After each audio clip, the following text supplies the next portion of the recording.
Les agradezco este tiempito que se están tomando para conectarse.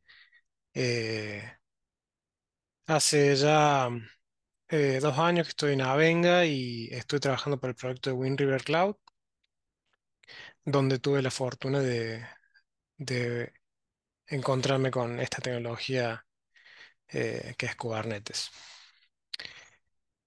Bueno, vamos a avanzar un poquito por la agenda. Vamos a arrancar viendo algunos conceptos básicos de Docker. En el punto uno, conceptos de containerización y máquinas virtuales, un poquito también de virtualización. Me pareció importante dar un primer pantallazo de esto, ya que quizás no todos están familiarizados con la virtualización y parte de en lo que se basa Kubernetes utiliza los contenedores. Entonces era un poco bueno y necesario poder dar un pantallazo general para que nadie quede por ahí como colgado o desconectado del hilo. ¿Sí? Posterior a eso vamos al punto 2. Repasamos algunos conceptos básicos de Kubernetes y de la arquitectura.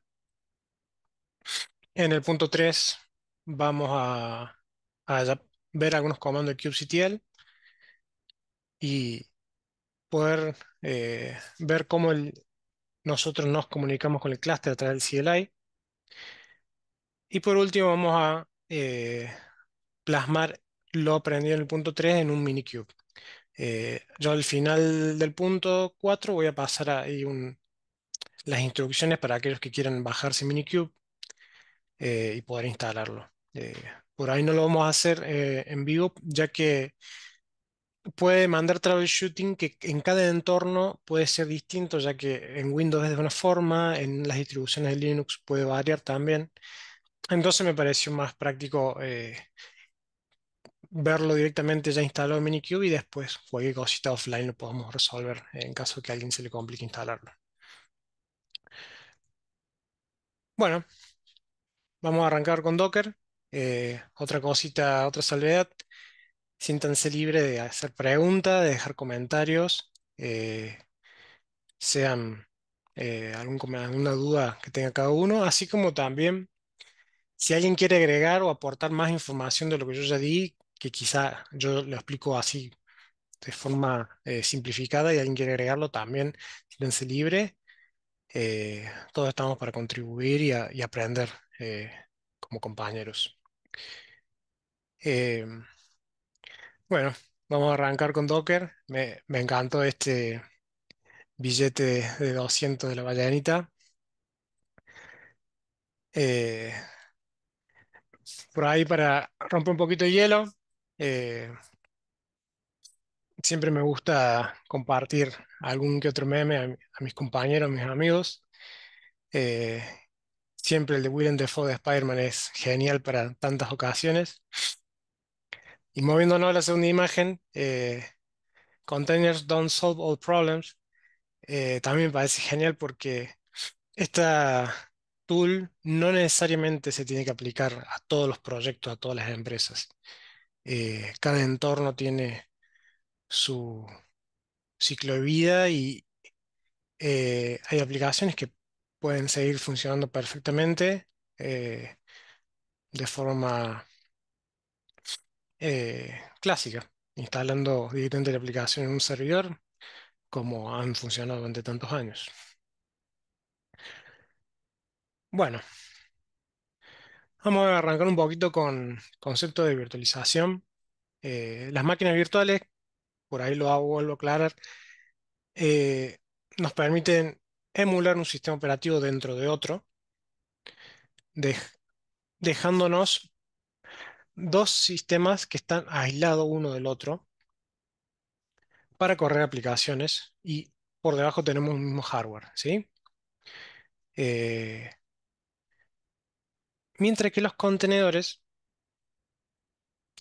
se ha desarrollado más o menos hace ya creo que 10 años, es una solución distinta de la que brindaban las máquinas virtuales para aislar los paquetes, las librerías de las aplicaciones y que esto corra de forma aislada y que también nos permita exportar esa misma aplicación a otros entornos. Lo que principalmente viene a resolver son cuestiones de compatibilidad que a veces se daban, ya que el contenedor siempre te deja setear un montón de cosas necesarias para su entorno.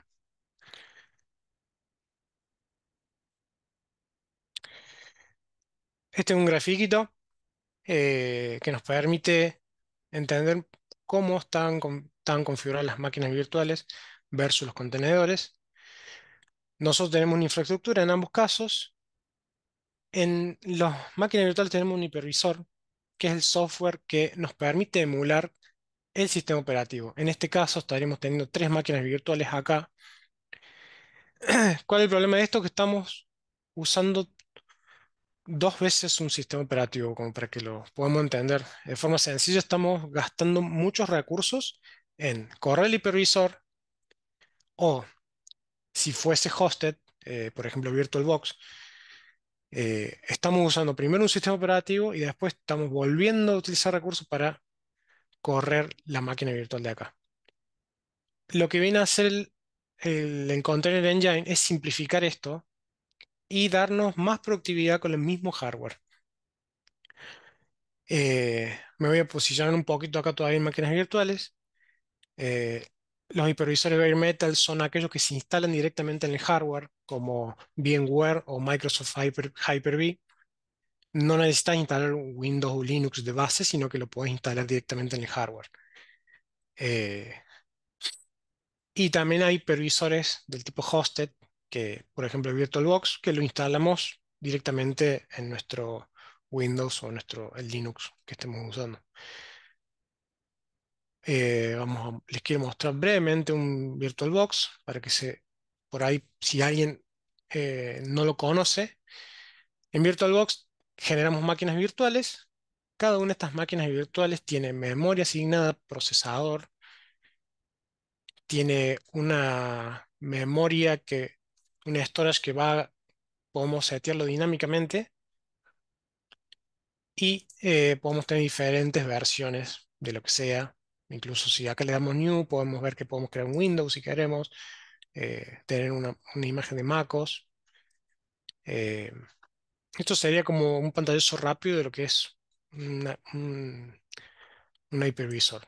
Eh, en el caso de VMware es mucho más complejo y más completo. Eh, por ahí está más pensado para virtualizaciones masivas. Bueno, vamos a avanzar un poquito. Eh, Le agregué acá algunos iconos de aplicaciones para que puedan ver que nosotros quizás en las aplicaciones que usábamos en las máquinas virtuales directamente instalábamos una en cada máquina virtual. Puse React, Django y MySQL como un ejemplo, ¿no? Puede ser cualquier otra aplicación. Pero con el esquema de contenedores podemos reutilizar mejor los recursos, ya que no estamos dos veces gastando recursos en emular el sistema operativo. Y nos podría, por ejemplo, dar la posibilidad de escalar la aplicación más veces usando el mismo hardware.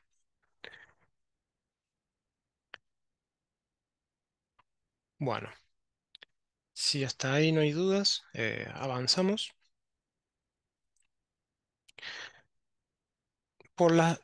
Acá traigo un repaso sencillo de una Docker image. En este caso estaríamos levantando un node.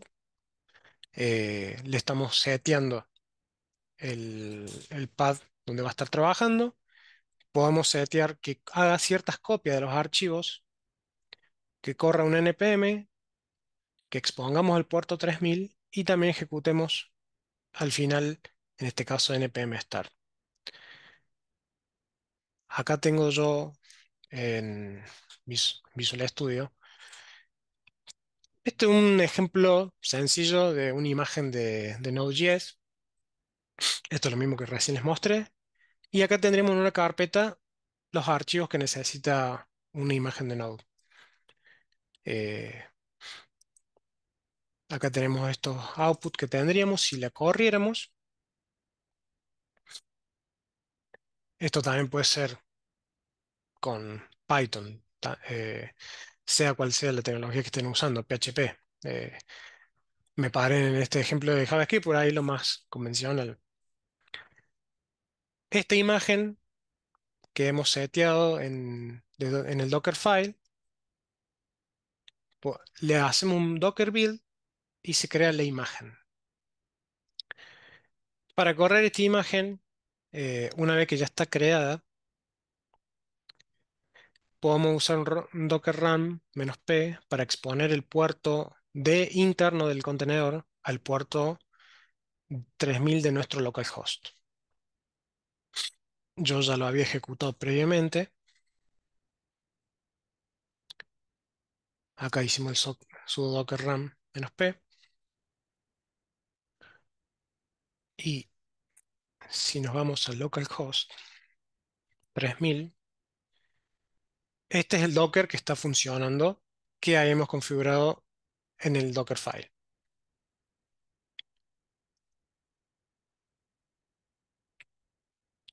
Bueno, eh, si no hay ninguna duda hasta ahí, seguimos. Bueno, esto es lo que recién expliqué. Haciendo el Docker build, vamos a obtener estos logs, donde va a ir paso por paso ejecutando las instrucciones que le habíamos dado. Y lo que recién les mostré, este es el output que ya estaba configurado en el Node.js.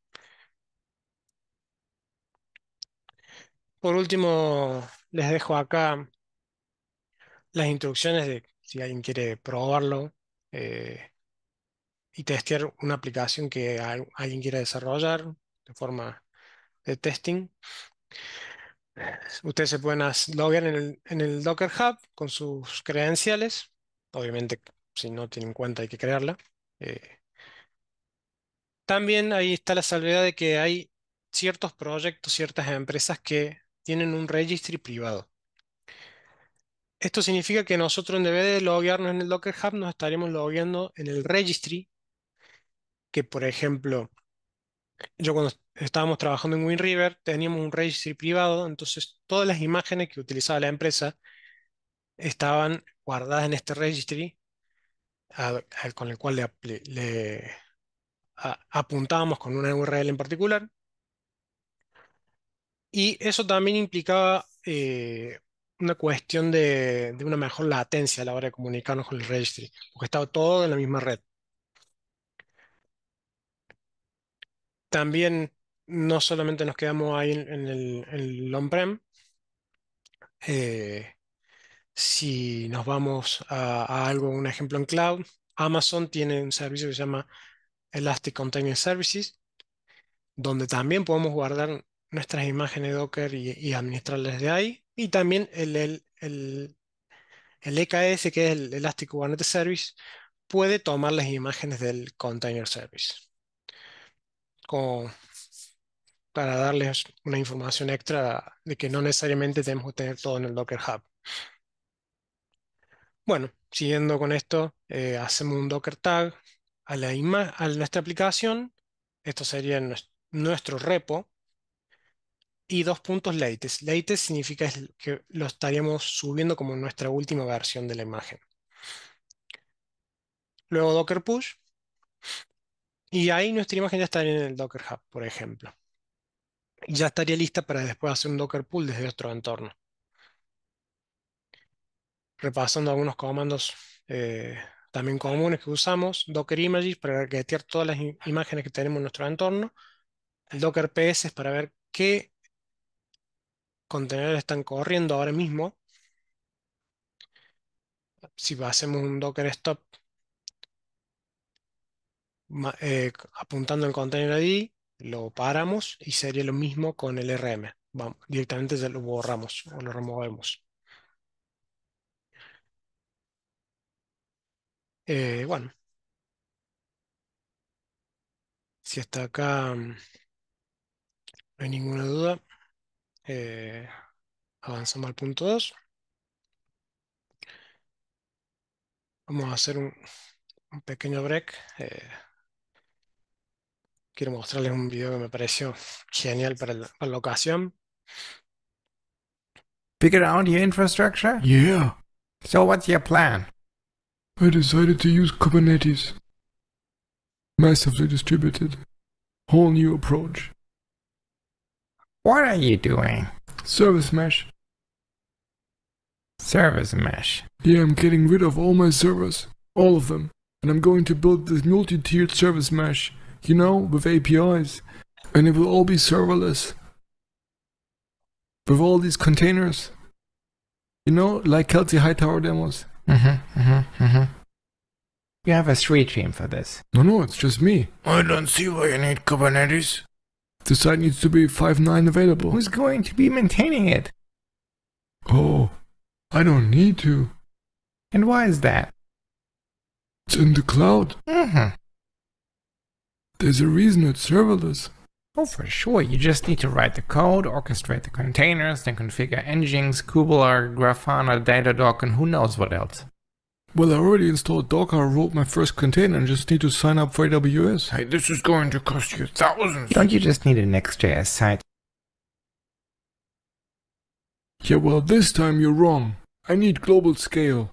Seriously? You don't need global scale, you need a Raspberry Pi. My visitors access the site in less than 2 milliseconds with JavaScript. Your site is fruit jokes. Bueno, por ahí si alguien lo vio con delay y no se entendió lo que decía el video, lo voy a copiar acá en el chat. Eh, Que claro que no hay que mantener nada, ahí está bueno, eso está muy bueno. em, este video me pareció genial ya que no es que es todo mágico. Eh, no es que solamente le decía a Kubernetes hace esto y ya es un bot. Eh, tiene, tiene su mantenimiento, eh, y, pero bueno, es una gran herramienta. Eh, También otra cosa que me quiero recalcar del video es que enfatiza mucho en el hecho de usar cloud. No necesariamente es la mejor opción para cloud, no es la mejor opción para todos los proyectos. Quizás una startup que recién está arrancando, en vez de invertir en un data center, quizás sí, en esos casos se puede invertir en levantar los clústeres en Amazon, pero no necesariamente es la mejor opción para todo.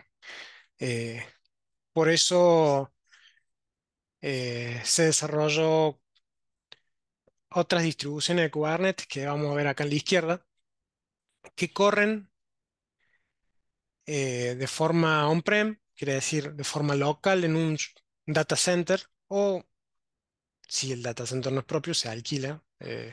Hay empresas que se dedican a ofrecer a otras empresas un data center. Entonces alquilas los servidores y por lo general esta empresa se dedica a mantener los servidores. Entonces el cliente directamente nada más se encarga de lo que implica el desarrollo.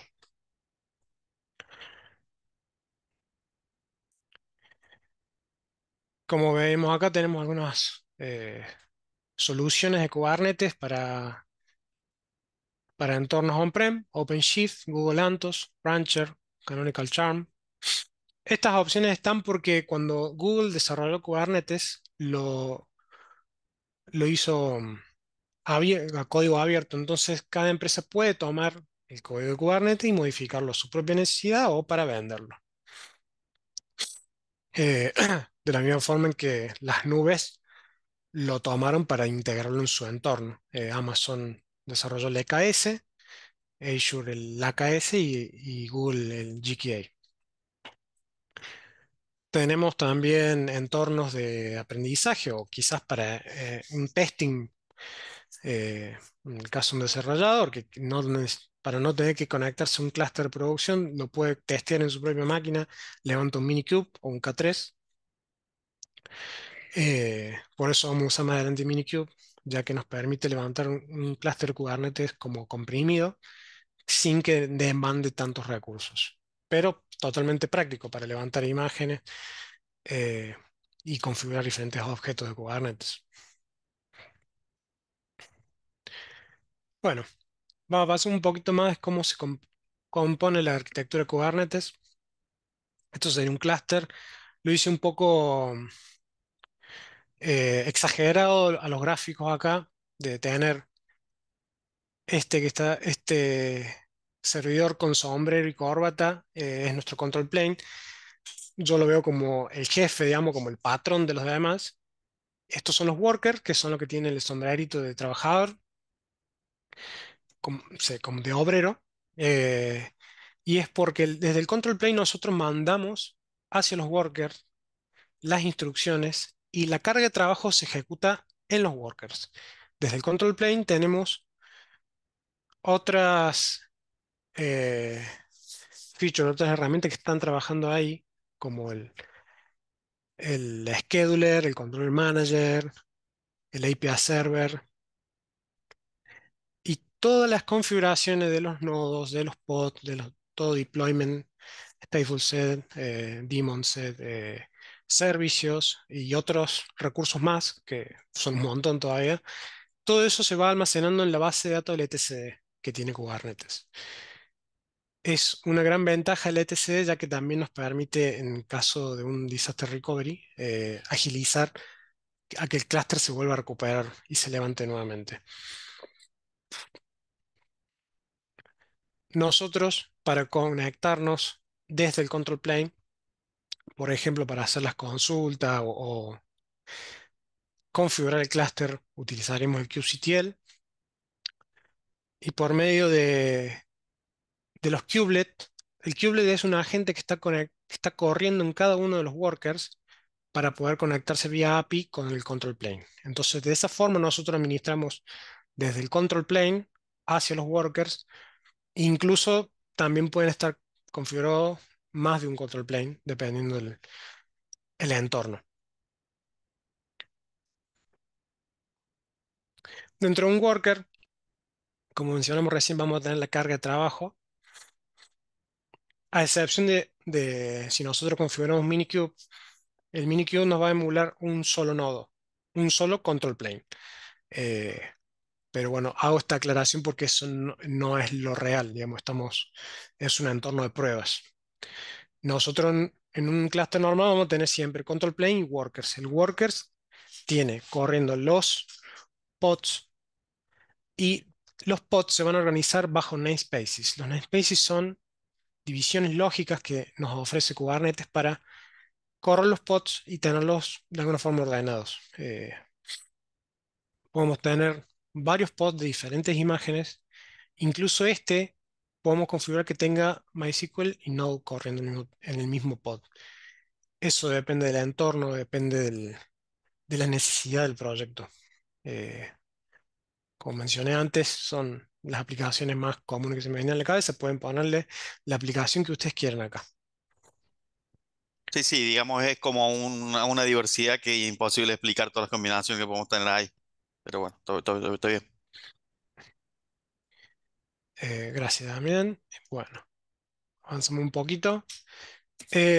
Una gran ventaja que ofrece Kubernetes es la alta disponibilidad, ya que Kubernetes ya está configurado para que el tráfico inbound que va hacia nuestras aplicaciones, en caso de que tengamos un pod, en este caso el del Worker 2 y el pod que está en el Worker 3, fallen, el tráfico se va a redireccionar siempre a los que estén en estado running, que son los pods que van a estar en un estado sano. Eh, Luego vamos a ver un poquito de réplicas y deployment. Cuando se caiga un pod, siempre se va a volver a levantar uno nuevo después. Eh, Esto lo que nos ofrece también un zero downtime. Aunque esta aplicación se ha caído acá, en este pod C y en el pod B, la aplicación sigue, la, el tráfico va a seguir trabajando y llegando a los pods. A eso se refiere el zero downtime. No vamos a tener interrupciones del lado del usuario final que está interactuando con esta aplicación. Este es un ejemplo de los YAML que utiliza Kubernetes, en este caso un deployment. Estos YAML o manifiestos declarativos que utiliza Kubernetes son los objetos por los cuales nosotros vamos almacenando la información que queremos configurar en el clúster y que después va a terminar siendo guardada en la base de etcd. Eh, por eso es una de las ventajas que tiene Kubernetes, como recién mencioné, es la capacidad de disaster recovery que tiene. Segundo. Estoy leyendo lo de Nicolás Herrera. Sí, sí, sí, hay, existen load balancers que se configuran en Kubernetes para que llegue un tráfico estable a cada pod, que no le llegue todo a uno solo. Así como también tengo entendido que se puede configurar de forma externa en cloud. Bueno, eh, avanzamos un poquito. Las réplicas. Las réplicas son es cómo podemos hacer que nuestra aplicación escale en los workers de una imagen en particular. Podamos setear lo mínimo que sería una réplica, o dos, o cuatro, o lo que requiere el proyecto. También tiene que ver con la necesidad del tráfico, eh, ya que nos permite escalar de acuerdo a la demanda. Nosotros volvemos a lo del deployment. Acá estamos seteando en un deployment que tenga tres réplicas de esta aplicación. Entonces, esto siempre va a estar corriendo tres pods con Nginx, por ejemplo.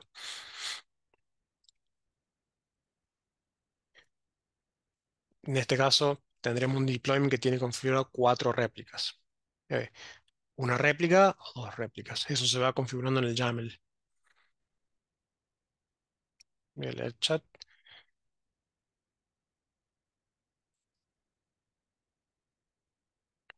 Sí, ahí vamos a esa pregunta, Cristian.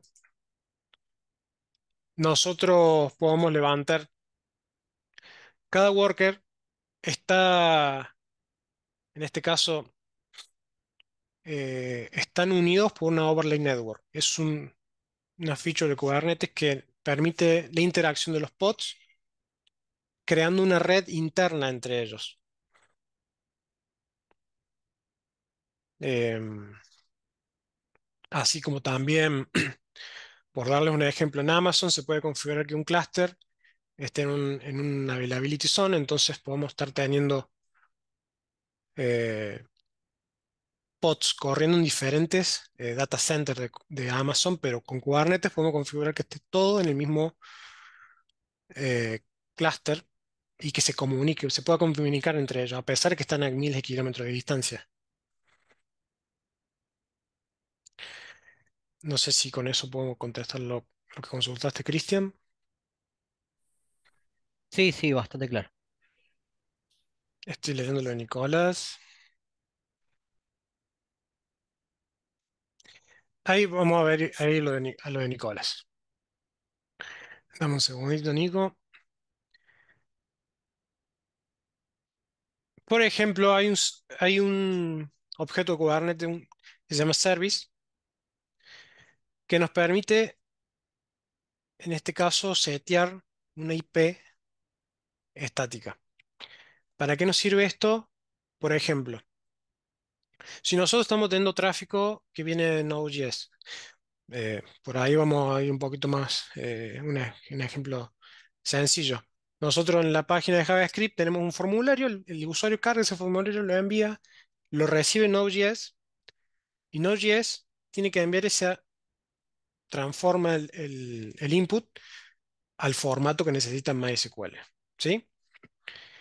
Si nosotros configuramos que el pod X le mande el tráfico al pod H directamente, podemos estar en un problema porque los pods a veces fallan y se mueren y quedan en estado terminado y no se vuelven a levantar.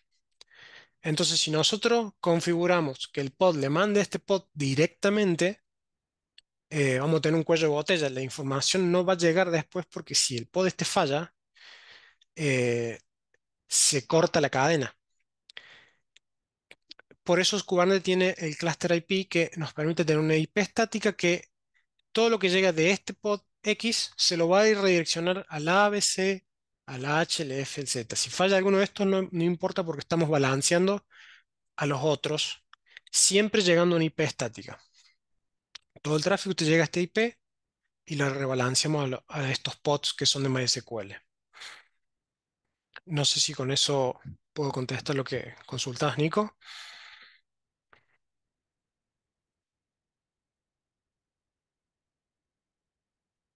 Bien, genial. Bueno, si hasta acá vamos bien, avanzamos. Otro recurso Kubernetes, el stateful set, es similar al deployment, como verán, tiene más o menos la misma información, pero está pensada para aplicaciones que tienen eh, la necesidad de almacenar los datos, que sean persistentes. Ahí entra en juego el volume mount, que estaríamos levantando acá un volumen que se llama MySQL Data, se puede llamar de cualquier nombre.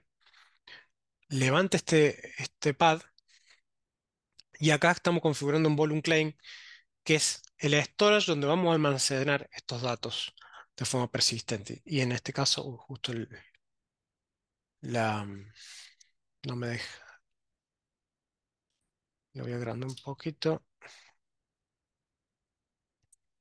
Justo está tapando de abajo dice storage 1 GB. No sé si lo alcanzan a ver todos.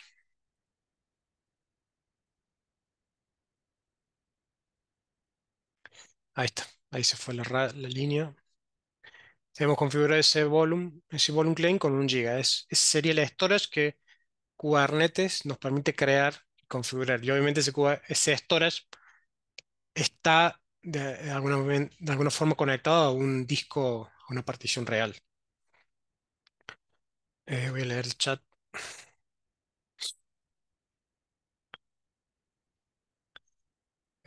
Volvamos a lo de antes. Vamos a ver lo que dice Nico. Sí, acá yo puse un solo pod para que no sea tan emborrosa la imagen.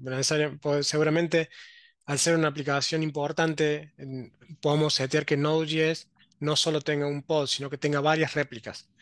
Este es un ejemplo nada más.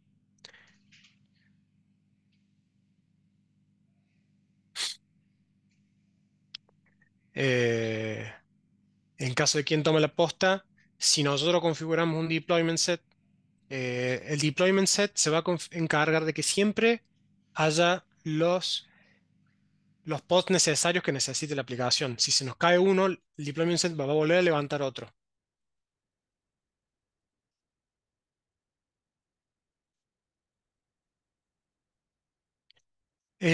No se multiplica la información.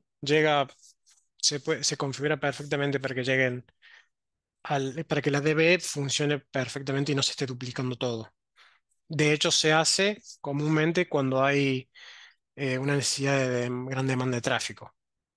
Pongámosle un ejemplo. Sabemos que en un Black Friday, la gente entra mucho más a las páginas de e-commerce y sabemos que va a llegar muchas requests a la web. Entonces ahí, por ejemplo, es un momento donde se escala Kubernetes. Levantamos más imágenes de Node, más imágenes de MySQL, todo lo que esté implicado en la web para que haya un mejor recibimiento del tráfico que está llegando a la página web. Hago la consulta por acá porque Dale, por dale. ahí a lo que yo me refería es cuando se levantan múltiples bases de datos. Sí. La base de datos por ahí tiene constraints y demás, cosas que no dejan duplicar la, la, la data, ¿sí? O dejan validar, ¿sí? ¿Qué es lo que pasa cuando se abre dos o más bases de datos y justo en una interacción de milisegundos una base valida una cosa que en realidad la otra ya está eliminando? Por ejemplo, no sé, una cuestión de stock. Mira, si pienso un poco lo que me están consultando, no debería estar llegando la misma interacción a dos bases de datos distintas. Si estamos modificando la stock Supongamos, estamos llegando por acá con la acción. Estamos llegando, modificando una stock en particular. Esa modificación de stock no va a entrar en el pod A y en el pod B. Va a entrar solo en el pod B. No deberíamos estar trabajando sobre la misma acción al mismo tiempo. Sobre la misma línea de la SQL. Digamos, en alguna Eh, parte se decide en regiones críticas donde solamente una solicitud o una request se puede atender a la vez. Son pequeñas porciones donde no pueden estar dos cosas escribiendo al mismo tiempo. No sé quién hizo la consulta, pero es así como funciona. De todas formas, ahí estamos hablando de que habría una sola base de datos y varias formas de conectarse, ¿no? No de dos bases de datos iguales. No sé si entendí eso de alguna Ah, ok, forma. bárbaro. ¿Se escucha? Genial. Hola, Bueno, hola, ¿se escucha? gracias. Sí, sí. Las bases de datos tienen niveles de aislamiento como doble commit, un commit, y a la vez hay otros niveles más relajados relacionados con esto de ACID. O sea, te puede pasar que cuando vos quieras escribir o sea, hacer la transacción de una escritura, o sea, se abra transacción y no se cierre. Y como no se cerró, ya sea con un commit, doble commit, tu otra transacción no pueda tomar esa misma row a la vez. ¿Se entiende? Mm, Ti- Tiene que ver con los niveles de aislamiento que vos les configurás la base de datos. claro. Mira, bueno, Imaginemos, hay un escenario en que ujú. vos decís, che, mirá, no manejo plata a la gente, estamos en no prod, y no quiero que no quiero que tenga doble commit mi nivel de aislamiento de la base de datos, porque también hay un tiempo de una latencia. Entonces, ¿cómo creas para reducir latencia? Le sacás todos los niveles de aislamiento y reducís ese doble commit, ese commit simple y los otros tres niveles que no me los acuerdo, y vas a reducir latencia, pero tiene que ver, creo, un poco más con eso también,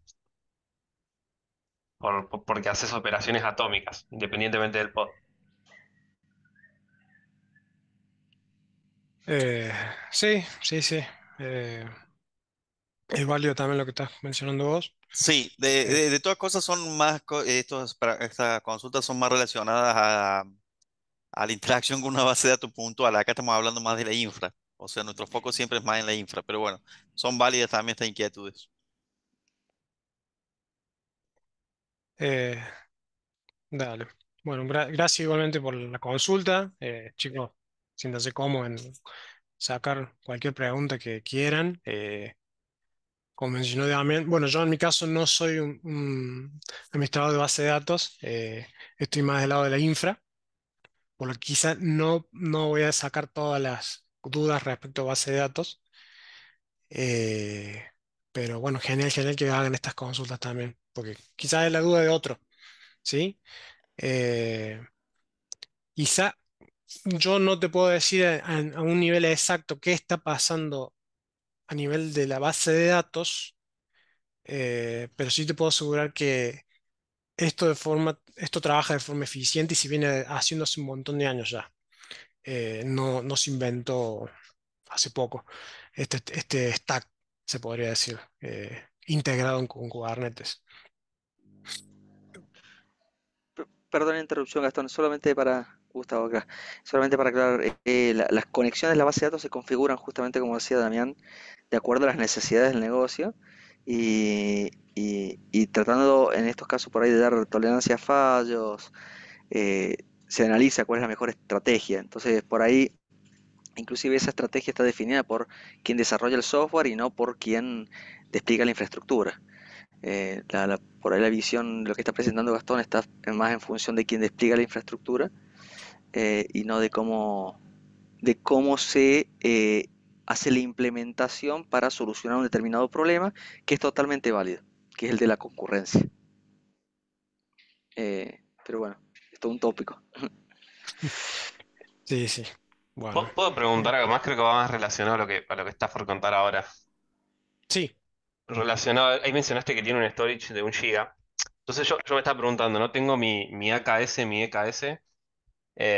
Los micros están hechos con Java y tiene esa gestión dinámica de procesos, ¿no? Entonces, o sea, en cada pod, ¿qué es lo que se despliega? ¿Se despliega una entidad capaz de tomar todos los recursos que tiene el clúster? ¿O en cada pod se le destina cierta cantidad procesos disponibles a tomar, cierta cantidad de disco a tomar, de memoria a tomar, o sea, cierta Sí, X cantidad de recursos a tomar. eh, en primero va a utilizar los recursos que den en el nodo donde está. Va a pasar que en algún momento el nodo no va a dar más, digamos, ya llegó su tope de capacidad de recursos, corriendo al mismo tiempo. De la misma manera, si nosotros tenemos todos los pods apuntando a un volume claim, que es donde estamos guardando de forma persistente los datos, ese storage también tiene un límite final. Eh, por ejemplo, en el proyecto donde yo estaba trabajando, el storage era un nodo aparte con, tírense un número de teras, porque está pensado que ese nodo que está tachado de clase se dedique solamente a storage y no haga ningún tipo de workload. Eh, entonces, nosotros los nodos workers siempre van a tener una capacidad muy grande de procesamiento de memoria RAM, obviamente con SSDs y lo demás, para que pueda correr la mayor cantidad de pods que pueda, pero hay un límite. Eh, el Kubernetes te va a administrar, va a hacer las réplicas en los nodos, pero los nodos son finitos. O Eh, sea que si yo agarro y hago un deadlock en un nodo, voy a quedarme con los procesos, digamos, que tenga el clúster y podría dejar sin recursos a los otros nodos, a los otros pods, perdón. estaríamos dejando sin recurso el nodo donde estamos corriendo. Claro, pero si yo empiezo a reclutar Pero si hacemos procesos, réplica a todos los nodos, sí podemos generar un problema, sí. Sí, sí, sí. claro, porque el deployment lo haces para todos los pods, no es para uno solo. O Claro, si sea, hacemos el un código, claro. deployment, hacemos réplica y las réplicas también se pueden configurar para que vayan a parar a los diferentes nodos. Y Ujú. sí, si hacemos un tipo de proceso que sea un bucle, que genere procesos que sea o llenado de memoria RAM o llenado del procesamiento, sí, Sí, sí, podemos hacer un, agarrás la un librería stack, un stock. agarrás la librería que le pide los procesos que tiene el sistema operativo y empezás a crear procesos esclavos y fuiste, digamos. Está bien, Sí, quería entenderlo porque sí, sí. nunca me quedaba claro cómo era eso. No, no, no, Gracias. genial, genial, genial por la consulta. De hecho, nosotros cuando estábamos trabajando en WinRiver, a veces testeamos la capacidad de llenar todo la memoria RAM o llevar al límite de los procesadores a ver hasta qué punto fallaba. Entonces, es genial la pregunta porque en el día a día hay gente que está en QA, que se dedica a romper los nodos, por ejemplo, para ver qué tanta tolerancia tiene la aplicación en tu clúster de Kubernetes.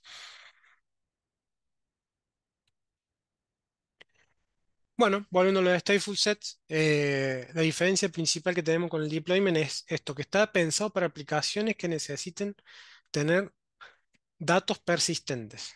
Eso por ahí ténganlo en cuenta.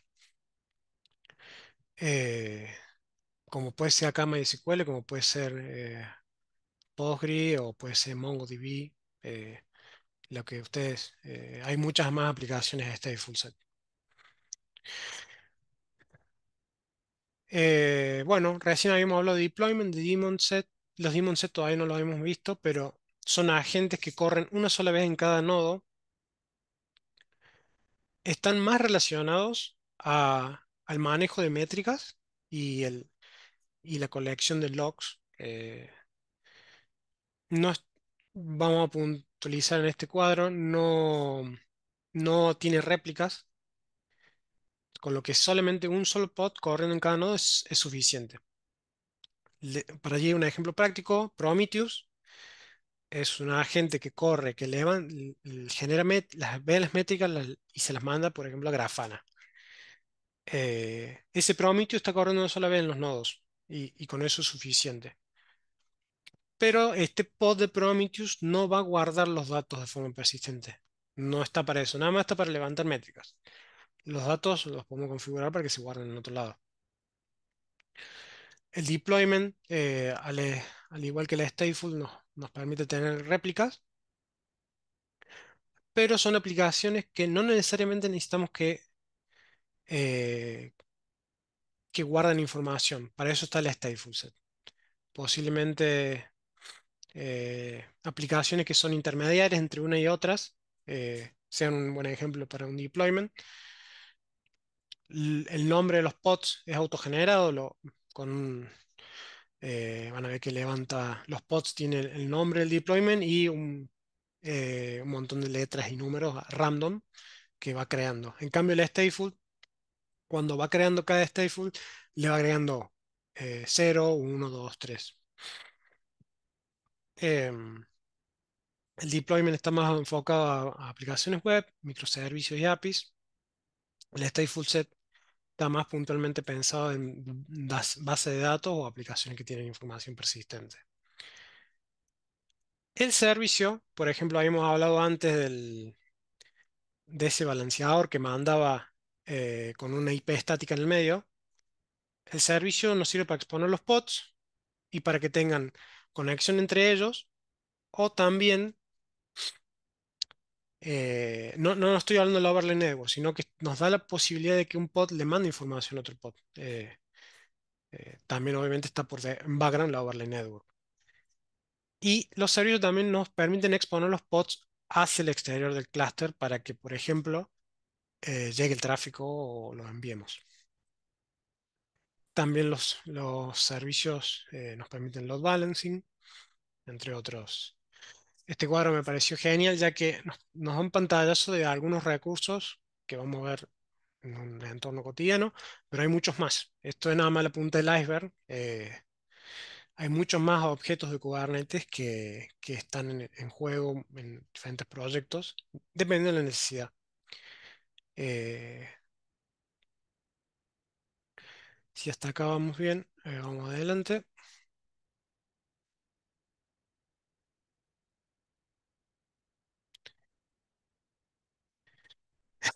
Ahí leí lo de Gastón Fontaine.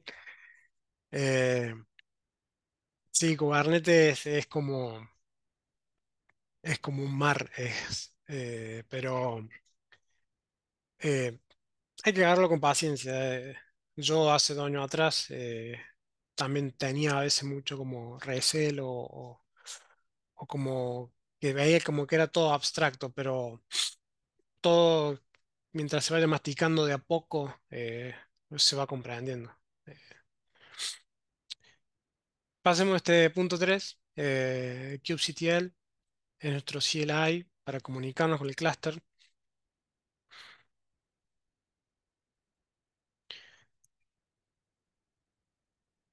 Vamos a ver algunos comandos generales. Eh, el primero, kubectl getPods, nos permite listar en un output eh, todos los pods que tenemos por general en el default, en el namespace default. Si queremos obtener una información detallada de cada pod podemos hacer un describe pods, pero como pongo ahí entre paréntesis, nos va a traer el detalle de todos los pods. Y es una locura toda la información que te aparece en pantalla, que de hecho seguramente te va a llenar el, el scroll de la consola. Entonces, yo por lo general, siempre que necesito debuguear un pod en particular, si ya hice el get pods, hago el kubectl describe pods y acá pego como extra flag el nombre del pod. Ya lo vamos a ver en Minikube esto, pero bueno, para mí es mucho más fácil de debuguear un solo pod que estar leyendo todo el detalle de todos los pods al mismo tiempo. No tiene sentido. Si queremos borrar un pod, eh, solamente tenemos que agregar delete pod y el nombre del pod. Acá hay algo más para aclarar. Si los pods están configurados por detrás con un deployment, si borramos el pod, se va a volver a levantar otro en reemplazo. Aunque borramos todos los pods, el deployment otra vez va a volver a levantar los pods. Eh, por eso, eh, tener en cuenta eso, que no necesariamente matar un pod con un delete es la solución. Eh, Acá dejo un ejemplo de un kubectl run y le estamos pasando primero el nombre, como queremos que se llame ese pod, qué imagen, que le pasamos un puerto, por ejemplo, y alguna una configuración de environment. Eh, Esto por ahí en los cursos, en las documentaciones que ustedes lean de Kubernetes, el kubectl run está recomendado usarlo cuando estamos probando algo, cuando queremos levantar una aplicación para testing o si están desarrollando algo, probar que ande y debaguearlo. No es recomendable hacer esto con una aplicación de producción porque si esa aplicación de producción, si ese pod falla, no se va a volver a levantar. Va a quedar en estado terminado y no se levanta más. La idea de Kubernetes es que nosotros siempre tengamos pensadas las cosas para que estén automatizadas. Incluso si queremos correr un solo pod, ya vamos a ver que con el deployment, cuando apagamos el comando de deployment, directamente podemos poner que sea una sola réplica. Pero si esa réplica se muere, va a volver a levantar otra, para que siempre haya una corriendo. El kubectl exit pod name dash dash, y acá pueden poner el comando que ustedes quieran de Linux.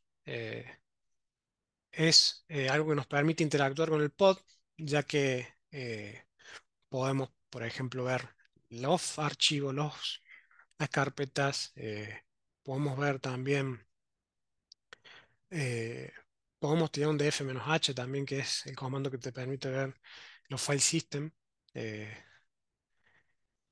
hasta un uname-a, así como también configurar una aplicación, por ejemplo, en Nginx, HTTP, podemos configurarlo utilizando un exec pod. Eh, una salvedad es que por lo general, si necesitamos hacer un CT o alguna configuración en una imagen, un contenedor, lo ideal, acá voy a volver a abrir el Docker, es que nosotros configuremos todo en el Dockerfile. Porque piensen que esto siempre tenemos que estar pensando a gran escala. Si nosotros necesitamos que nuestra aplicación corra 50, 100, 1000 veces al mismo tiempo, no podemos estar configurando en cada uno de los pods el comandito que nos faltaba para que termine de estar seteada el setup de la startup. Entonces, lo ideal es toda configuración que necesiten nuestra aplicación tiene que estar o seteadas en el Dockerfile o también Kubernetes nos da un recurso llamado init container por el cual nosotros podemos primero iniciar un contenedor que va a ejecutar acciones sobre la aplicación que nosotros estamos queriendo levantar en particular. Ese init container va a ejecutar las acciones y después se va a terminar. Y ya nuestra aplicación va a estar corriendo. Eso sería algo como para escalar, ¿no? Eh, si nosotros tuviésemos que hacer alguna configuración extra de forma automatizada y que esté después también tenga su save en el etcd. Eh, ya que les vuelvo a mencionar, si nosotros nos ponemos a configurar a mano con exec, ese pod en particular, si ese pod se muere, la configuración que hicimos se perdió con ese pod. Bueno, vamos al tema de nodos.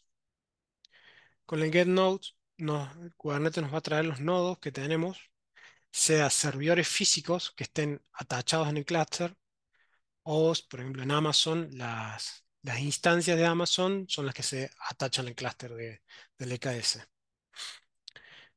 Con el Describe Node podemos ver en detalle información como de networking, de la IP que tenga, la carga de trabajo que tenga, así como los pods que están corriendo. Con el get all podemos traer toda la información que está en nuestro clúster, deployments, servicios, daemon sets, los nodos, los pods que están corriendo. Nos trae un pantallazo general del clúster. Acá los deployments los podemos ejecutar directamente en forma inline, directamente Kubernetes crea su propio template y lo aplica, o podemos tener un template nosotros y le hacemos apply-f. Esto quiere decir que, vamos a volver un poquito para atrás, este YAML, si nosotros quisiéramos ya ejecutarlo en nuestro clúster le hacemos kubectl apply-f, el nombre del archivo YAML, y ya el clúster lo va a atachar así. Entonces ya va a estar corriendo, bueno, en este caso el MySQL va a estar ya corriendo con dos réplicas.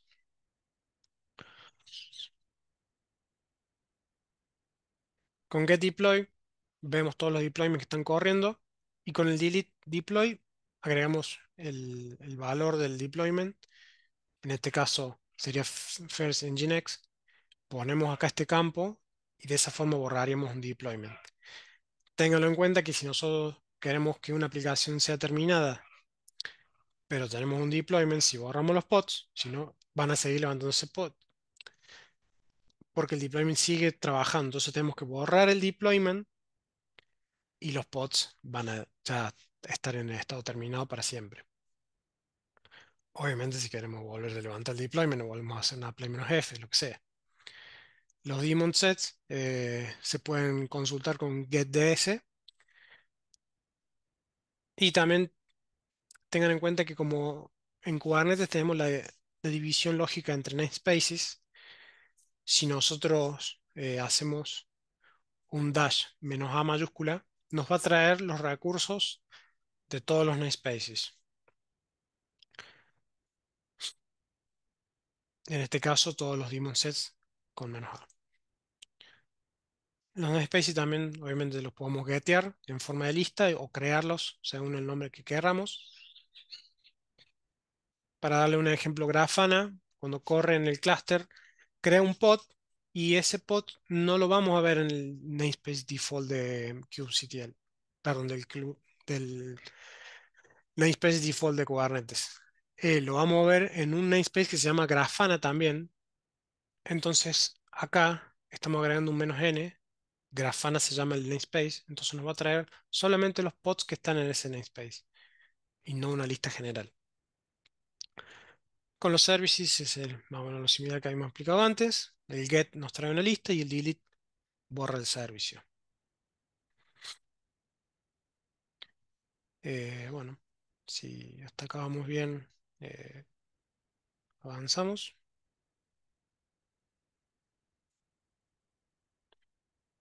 Eh, bueno, acá me vamos a parar ahora en el último punto de la Tech Talk, el Minikube Home Lab.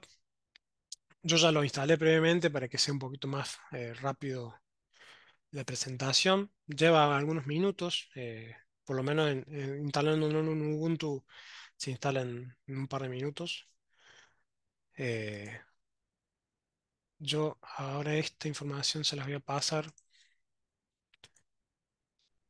acá en el chat. Eh,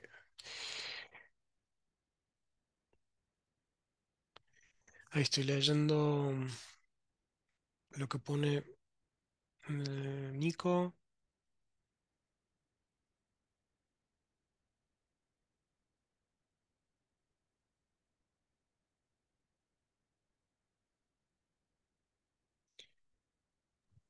Nico, ahí iba a decir, para Sí, integrar Grafana Datalog Vault en un clúster de Kubernetes, ¿cuál es el equivalente al CDK, SDK? Un agente, podrías tener un container con Grafana, con alguna de esas herramientas, podrías tener algún agente que juntara logs y los pasara a un lado. Esas son configuraciones, digamos. ¿Estás ahí, Nico? Sí, digamos, no es un pod aparte, esto de, no sé, Datadog, sino que es un proceso, o sea, vive dentro del clúster, en un proceso aparte de todo esto que veníamos contando, Claro, sí, y se lo digamos, envía cuando voy a por decir esto. tener un proceso aparte, podría ser un container en un pod, por ejemplo, ¿sí? Ahí podrías tener un Datadog y podrías tener agentes que hagan, no sé, un colector de algo o la arquitectura que quieras. Eh, Ahí decís equivalente al SDK, ¿qué quieres decir con equivalente al SDK? Claro, no, pensé que es el equivalente al SDK como cuando te descargas el SDK de, no sé, de Amazon y podés usar en código de N lenguaje, de X lenguaje, Ajá. no sé, S3, la Lambda, el SQS, etcétera. Entonces quise poner ese paralelismo de decir, che, ¿cómo agarro Datadog, Grafana o lo que sea? y lo meto dentro del clúster y lo empiezo a utilizar. Perfecto, sí, vas a tener un container corriendo Grafana, un container corriendo Datalogs y algún lado donde, Datadog, disculpa, y algún lado donde están los docs, los logs persisten o alguna forma de ingestar esos datos. Sí. Sí, O sea que le podés decir, che, de un pod al otro, mándamelo con UDP y no con HTTP. Ya que le vas a mandar log, perder un log o, no sé, de una pérdida mínima de datos, no va a haber problema. Se puede configurar eso también. Vos ahí lo que tendrías es que los pods se comunican como todos adentro de la misma red. No, no debería estar una transferencia de Ah, datos claro, para... Sí. O claro, sea, claro, es como una de las bases que todo se va a poder comunicar entre sí. Sí. claro. eh, ahí Nico, vamos a ver un poquito de tu pregunta, ahora que vamos a entrar en esta sección, para que puedas ver cómo, por ejemplo, yo instalé el stack de Prometheus y Grafana, que me es un poquito más familiar, y cómo está ahí vivo adentro del clúster. Eh, por ahí, si no lo vieron, en el chat dejé documentación para el que quiera bajar Minikube. El Pelado Nerd da un buen curso también de cómo instalar Minikube. Esto se puede instalar en Windows, como obviamente en las diferentes versiones de Linux, en MacOS también. eh, y bueno, vamos a directamente ir a la consola.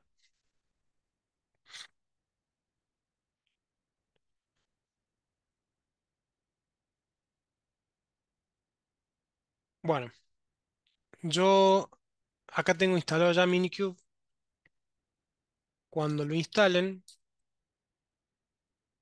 tienen que hacer un Minikube Start y ya la máquina virtual que está detrás de esto se va a levantar y va a poder recibir todos los comandos de kubectl que necesitemos.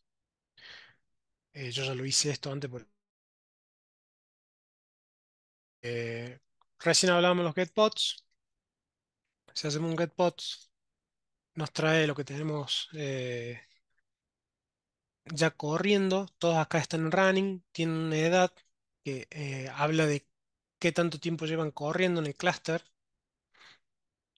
Y acá, por ejemplo, el Prometheus, que es lo que está levantando métricas, tiene varios pods con diferentes funcionalidades que están corriendo en el clúster no como algo externo o algo que está funcionando afuera, sino que está dentro del clúster viviendo. Por ahí yendo a la pregunta que había hecho Nico recién. Esto, por ejemplo, es un deployment set, como habíamos dicho. El deployment va a configurar las réplicas que queramos y al final el nombre le va a agregar un número random de letras y números. A diferencia del de stateful set que va a poner números que son consecuentes uno del otro. Si nosotros hiciéramos un getPods "-a", vamos a ver que va a haber una diferencia. Tenemos muchos más acá. Y se agrega la columna acá de namespace. No lo estábamos viendo recién acá esta columna. Entonces, con el menú A tenemos todos los namespaces, los nombres de los pods, el ready que si fuese, nos muestra si está corriendo o no también, porque si acá dice cero, significa que el pod no está todavía corriendo. Vamos a avanzar un poco. Como les mencioné antes, si yo hago un describe pod sin especificar cuál pod, acá me llenó la consola. Estos son un montón de pods unos tras otros que me trae toda la información. Y yo, miren, no dejo de scrollear. Ahí está. Yo por lo general si quiero debugger un pod nada más, hago un pod en particular. Si quiero abrir este, por ejemplo, copio este nombre, hago qctl describe pod y el nombre específico. Y acá empezó el comando. No me devolvió todos como el otro. La única diferencia es que agregué el nombre. Esa es la única salvedad. Esto es un pod que está corriendo Nginx, tiene una IP en particular, dentro del clúster y tiene, por ejemplo, la fecha en la que empezó. Por ejemplo, el 3 de mayo fue el día en que yo apliqué el deployment. Entonces, desde ese momento está corriendo. Y acá hay información de volúmenes, de storage. Esto es lo que nos permite debuggar un pod que normalmente cuando hay un problema de, por ejemplo, Kubernetes no está llegando la imagen, este pod no va a estar running, sino que va a estar en un estado fallido. Y acá van a aparecer los logs que nos va a traer cada uno de los errores. Por ejemplo, hay un error que nos va a decir crash, entonces tenemos que debugger a dónde está el problema, o sea, en una cuestión de configuración de networking, también puede pasar. Nosotros, bueno, podemos hacer un el delete pod, podemos borrar este pod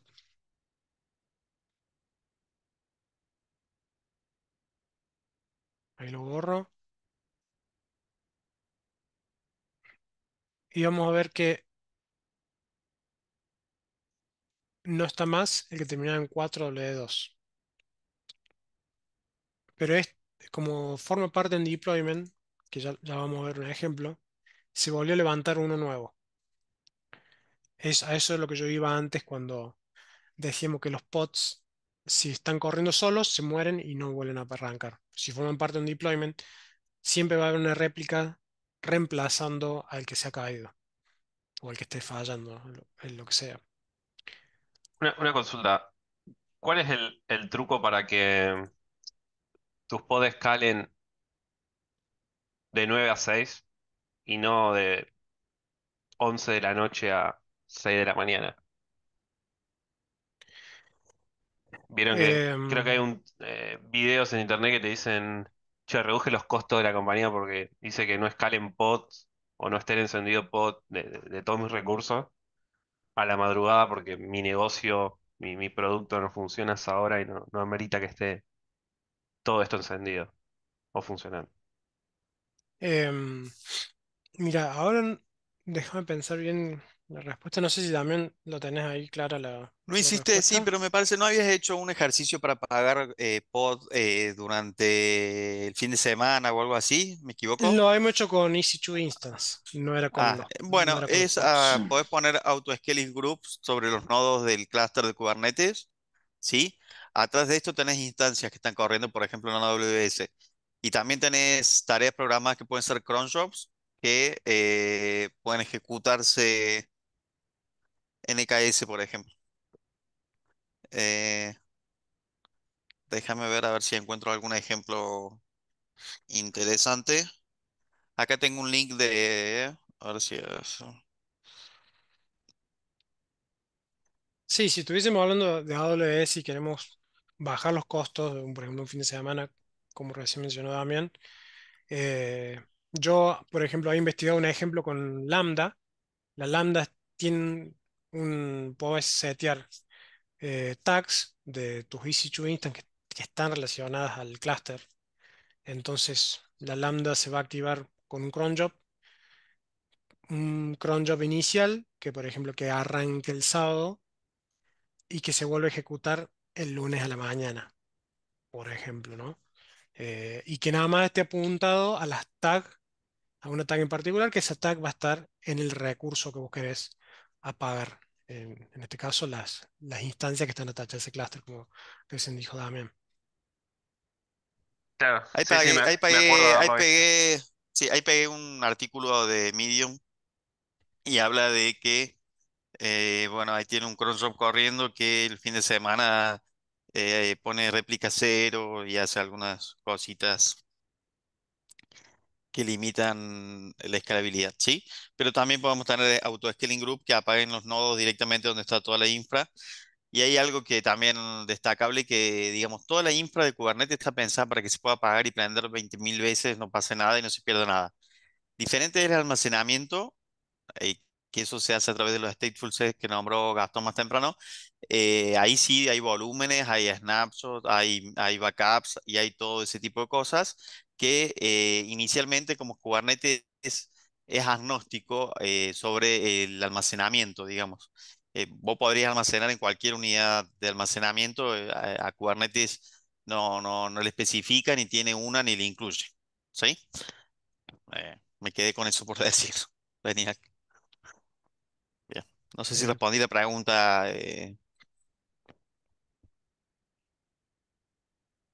Y ahí, bueno, hay puntualmente hay un kind cron shop ahí en el artículo que pegué que dice que cada cuánto se va a ejecutar o la frecuencia que ahí dice.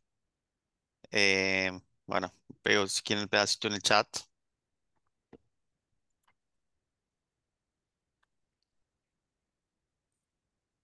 donde podemos especificar de la misma forma que hacemos en Linux ese schedule. Tiene ahí que va a ser todos los sábados a las 7 de la mañana en punto, em, todos los meses y todos los días del año. O sea, eso sería ahí que los sábados a las 7 va a deshabilitar o va a restringir cuánto escalan los recursos. Bueno, gracias, Damián, por la No, de nada. aclaración. Eh, bueno, continuamos por acá. No sé si se acuerdan que habíamos hablado del kubectl exec. Vamos a tomar otro pod.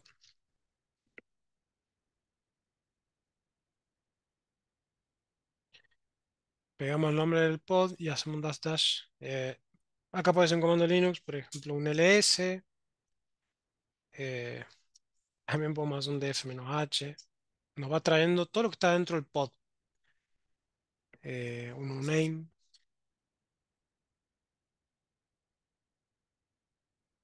eh, Esto es lo que les mencionaba antes, que podemos a interactuar con el pod y ejecutar alguna acción, algún comando, lo que requiera el escenario, ¿no? Vamos a pasar al getNodes. En este caso nosotros estamos usando Minikube, que nos va a instalar un solo nodo que va a tener el rol de control plane. Eh, pero en un clúster normal nosotros vamos a tener los workers también.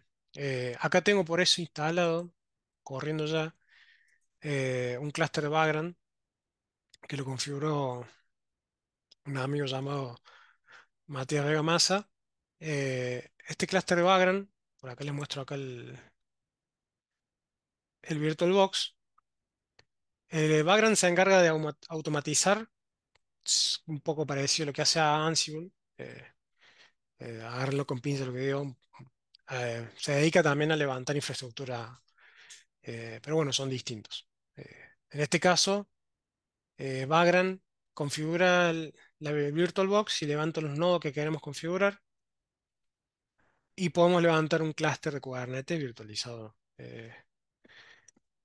Lo que tiene esto que también te va a tomar muchos recursos. Por ejemplo, el, este control que tengo acá está tomando 4 gigas y cada worker 2 gigas de RAM.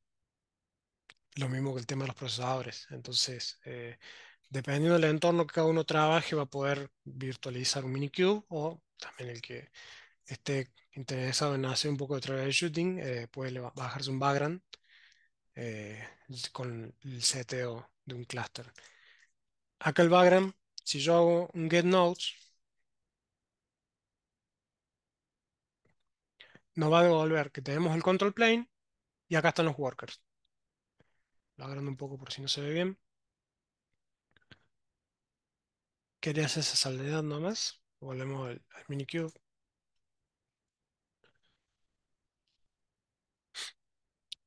Si hacemos un discrete node, en este caso nuestro nodo se llama Minikube. Acá nos trae diferentes metadatas. Nos trae acá temas de IP. algunos logs y mensajes, capacidad de CPU, después el ephemeral storage y información más referida a arquitectura, que tiene AMD64, que sistema operativo Linux. Y también acá nos trae un poco similar a lo que sería un top de Linux, con una columna de CPU, de memoria, de tiempo que viene corriendo este pod. Y acá un último resumen de estas mismas capacidades de CPU, memoria, ephemeral storage, etcétera. Lo mismo haríamos acá. Volvemos al background. Yo un kubectl describe node sobre el worker 2.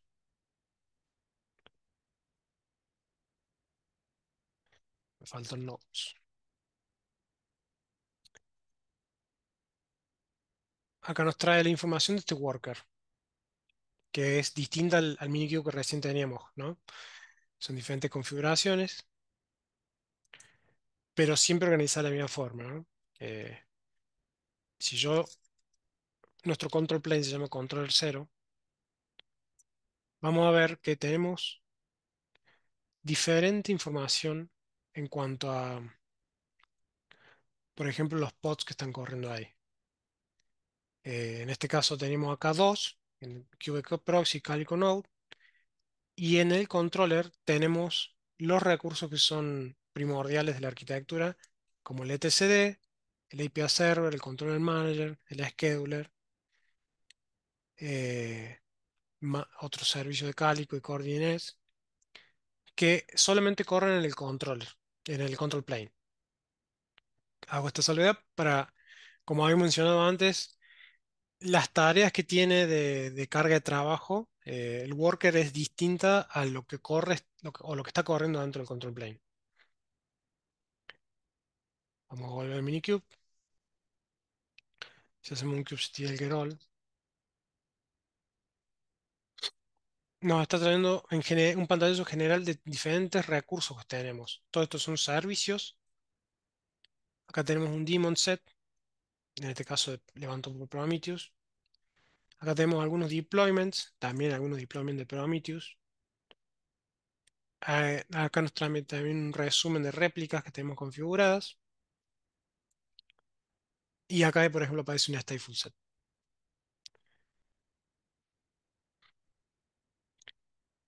Vamos a ver un ejemplo de un deploy. Podemos crearlo tanto con un YAML al deploy, o también de forma inline con, por medio de CLI. Y acá estaríamos levantando una imagen de Nginx. Este es el nombre del deployment y le estamos configurando tres réplicas. Esto le damos Enter. Si hacemos ahora un kubectl get deploy, acá está creado el deployment que recién hicimos por CLI.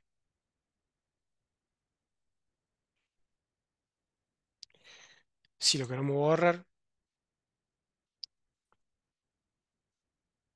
antes vamos a ver los pods que ya estén levantados. Acá están los tres pods de Second Nginx, que es el deployment que habíamos seteado recién. Si nosotros ahora hacemos un delete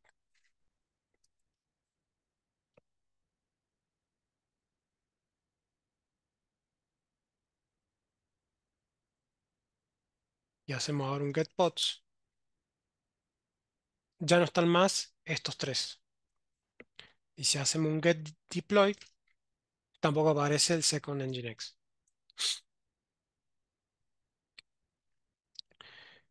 Bueno, vamos a daemon sets. Es cortito el comando getDS.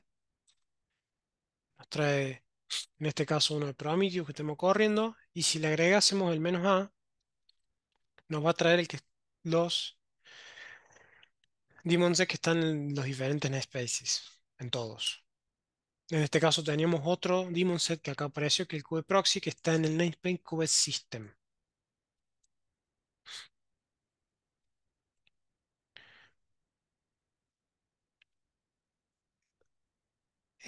Bueno, pasemos a namespaces. También es en ese sentido un poquito mecánico el QCTL con más o menos los mismos comandos, vas getando la información cambiando el nombre del recurso simplemente. En este caso tenemos los namespaces default, Grafana, Ingress, Nginx, KubeNodeList, KubePublic, KubeSystem. Estos forman parte de la arquitectura de Kubernetes y estos dos los tengo, por ejemplo, corriendo porque tengo a Prometeo y Grafana en el clúster. Entonces, levanta estos namespaces también. ¿Para qué están los deploy?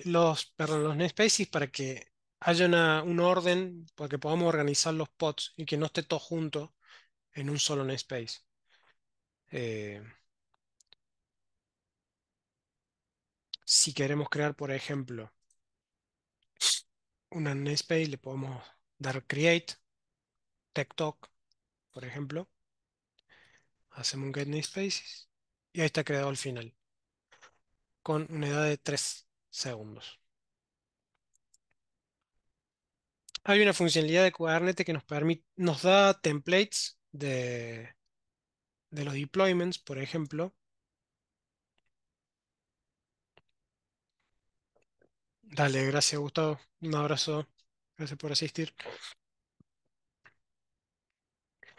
Volviendo. QCTL nos da una funcionalidad que nos permite generar un template en este caso, un deployment. Le pasamos el nombre que queremos, por ejemplo, Nginx deploy, la imagen y estos últimos flag, dry run client, -o YAML, nos va a dar un output en formato YAML y lo vamos a poder guardar en un archivo. Por ahí los que no están familiarizados con Linux, este, este símbolo de acá nos permite enviar el output de este primer comando, de todo esto, a un archivo. En este caso le estoy llamando a este archivo mynginx.yaml. Le damos Enter. Si hacemos un cat, ya está creado el archivo. Ahí nos lo devolvió. Podemos editarlo.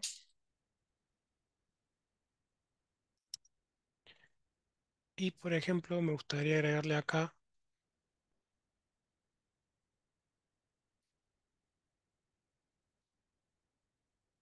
el namespace que recién habíamos creado.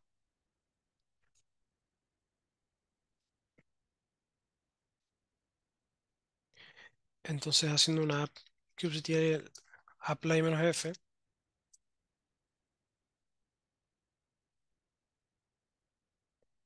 dice que está creado. Y si hacemos un kubectl getpods -n techtalk, acá está. Acá está Nginx deploy y está corriendo en el namespace que recién creamos, el techtalk. Si yo hago un getpods sin esa aclaración, no voy a ver este pod de Nginx deploy.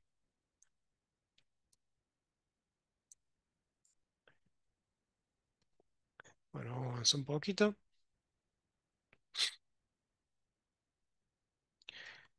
También tenemos los servicios que habíamos mencionado antes. Con un get service y los geteamos en esta lista. Y acá, por ejemplo, nos explica qué tipo de servicio es.